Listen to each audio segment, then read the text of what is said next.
En train de se positionner actuellement et c'est Kelly Coquery, la première, le numéro 8, qui n'a pas été bien lotie car c'est une jument qui préfère courir cachée, qui la première va venir se positionner. Non, il y en avait une autre qui était derrière les ailes de l'autostart, à savoir Kisora, le numéro 7. Elle a une belle carte à jouer, Kisora, c'est une belle course aujourd'hui pour elle, à condition qu'elle reste sage d'un bout à l'autre puisqu'elle a été disqualifiée à l'occasion de ses deux dernières tentatives. Elle est départ imminent puisque les concurrentes sont en train de passer devant les tribunes. Dans 100 mètres, le départ sera effectif pour 2100 mètres sur la grande piste. Et on voit que le jument de Pierre Barcouy cette fois est beaucoup plus droite, sa tête est bien placée et elle a l'air de beaucoup moins tirer que tout à l'heure. Allez, on est parti très vite avec le numéro 1, Oiti Totiface, le 2, Petite Farce est au galop. Où se trouve la favorite? Eh bien, elle est assez bien partie. Le numéro 4K, elle est au sein du peloton. Il ne fallait pas s'attendre à la voir partir vite, mais en tout cas, pour l'instant, elle n'est pas hors course. En ce qui concerne le 14, Image of SF, Kazakh Bleu Ciel, eh bien, elle est en 10-12e position pendant ce temps. Oiti Totiface vient de prendre l'avantage. Le numéro 1, en deuxième position, le 8, Kelly Coquery, Kazakh Verte. Le numéro 2, Petite Farce, a été disqualifié. On aperçoit également une autre italienne, Illusion Dani, le numéro 10 qui est en deuxième position. Et puis Kisora est quatrième. Le numéro 9, Imona JLSM, a pu se rabattre malgré son numéro 9. En ce qui concerne la favorite Kia, eh bien, elle est au sein du peloton. On tire beaucoup avec ce numéro 10, Illusion Dani. Bah, écoutez, il y a beaucoup de chevaux qui sont sur la main parce qu'on n'est pas parti, me semble-t-il. On est parti vite, mais on a vite repris.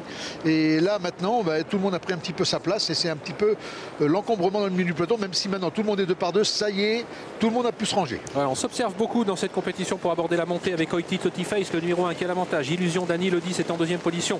Le 13, Kelfar sur une troisième ligne. Kazakh Noir, on progresse à l'extérieur. On attaque même avec Kisora, le numéro 7 qui va venir couvrir le numéro 8, Kelly Coquery. On aperçoit ensuite Highland Chronos, le numéro 11, Kazakh Noir, qui est très près des premiers. Alors que nous allons passer le poteau qui indique le dernier kilomètre et qu'il n'y a pas de changement en tête. C'est toujours Michel, le numéro 1, Oiti Totiface, qui a l'avantage. Alors qu'il y a un wagon à 3 épaisseurs qui a l'air d'essayer de revenir, mais c'est pas simple. Il y a beaucoup de monde à passer. Dont les deux favorites qui sont dans ce wagon de 3. Derrière, Pearl Winner, le numéro 8, qui les emmène pour l'instant. Qui les ramène, mais devant, on perd pas beaucoup de terrain. On avance toujours et ça va peut-être s'arranger maintenant avant le haut de la côte, puisqu'on voit maintenant quand même que ce wagon se rapproche maintenant assez vigoureusement. Ouais, un wagon qui vient maintenant très près du groupe de tête, composé toujours de l'As, Oiti Totiface, du numéro 7, Kisora, Pearl Winner, le numéro 6, vient pratiquement à hauteur d'elle dans son sillage. Nous avons toujours le numéro 4, Kea, Franck Nivard, qui donne encore une course sur mesure. Et puis le 14, Image of SF, qui attend maintenant l'ouverture. Elle est tout de même encore assez loin des premiers, car on passe actuellement le poteau, Michel, qui indique les 500 derniers mètres. Ouais, et puis écoutez, ça mollit un petit peu le Kazakh jaune là, complètement à l'extérieur, si bien que les deux des favorites sont obligés de faire un bout en faisant vraiment le tour des autres. Et ça n'est pas vraiment évident à gérer pour eux. Ouais, car Pearl Winner a cédé d'un seul coup. C'est toujours Oiti Totiface qui a l'avantage. Kelly Coquery qui tente de progresser à l'extérieur. On aperçoit qui sera entre les deux. Voici Image of SF tout à l'extérieur, mais encore très loin du groupe de tête. Oiti Totiface qui a l'avantage. Qui sera, qui tente de l'attaquer. Le numéro 10, Illusion Dani, qui fait illusion justement. Kelly Coquery qui termine bien. Highland Chronos et Image of SF tout à l'extérieur, qui va bien terminer, mais sans doute un tout petit peu tard. Même si elle vient vite, attention. La différence, elle vient vite, mais c'est qui sera le numéro 7 qui va s'imposer. Oiti Totiface sera deuxième. Highland Chronos aux prises ensuite avec le numéro 10, Illusion Dani.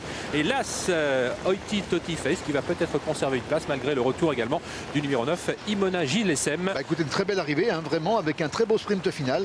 Et on a vu, c'est vraiment des juments pas trop heureuses. C'est le cas du 14 qui a été quand même assez empêché de progresser en montant, mais qui finit vraiment très très bien.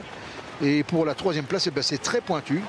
La troisième place, ce sera le 11, je pense. Oui, qui vient prendre peut-être la troisième place aux abords du poteau. Mais ensuite, c'est plus pointu. Le numéro 10, ça va être un peu délicat, oui. Illusion Dani et l'As, Oiti Totiface, les étrangères qui se sont taillées la part du lion, même si c'est bien une petite Française qui s'est imposée avec le numéro 7, qui sera petite sœur de Nuit Torride. On la connaît bien puisqu'elle a pris part au Prix d'Amérique. Cette qui sera n'a pas la qualité de son aîné, mais elle trotte à tel point qu'elle s'est imposée aujourd'hui. Elle a su bénéficier de circonstances de course favorables. Guillaume Gillot, son jeune partenaire, qui n'a pas hésité à venir en deuxième position à la mi-course à peu près, et ensuite elle n'a pas quitté cette position stratégique alors que l'As, Oiti Totiface, est en tête. Elle va se montrer, Michel, assez courageuse.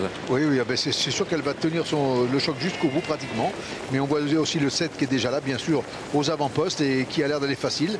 Là voilà, elle va commencer à accélérer parce qu'on attaque à l'extérieur avec ce numéro 8, Kelly Coquery. Et donc on sprinte déjà depuis longtemps. Vous voyez les chevaux qui sont à l'entrée de la ligne droite maintenant. On ne voit pas encore Image of SF. Voilà, mais complètement à l'extérieur malheureusement. Et elle fait vraiment un bout très très vite. Avec un meilleur parcours, elle aurait gagné sans doute. Oui, je pense que si elle avait un bon parcours, je pense qu'elle l'aurait emporté. Mais c'est les courses. On a vu que le 7 avait failli commettre une toute petite hésitation. Il n'en a rien été. C'est bien elle qui s'impose. 7, 14, 11 et le 10 est quatrième devant l'As, Oiti Totiface après développement de la photographie. Michel, merci. Demain, nous restons à Vincennes avec une épreuve similaire à celle d'aujourd'hui, mais elle sera exclusivement réservée aux mâles. Attention, nous surveillerons de près la candidature du numéro 7, Kudic Duport, qui tentera de prendre sa revanche sur le 18, Cassius du Rib. Il y aura peut-être des surprises comme aujourd'hui. On va voir que ces deux concurrents terminent assez près les uns des autres. Sachez qu'il y a un non partant dans cette course, le 8.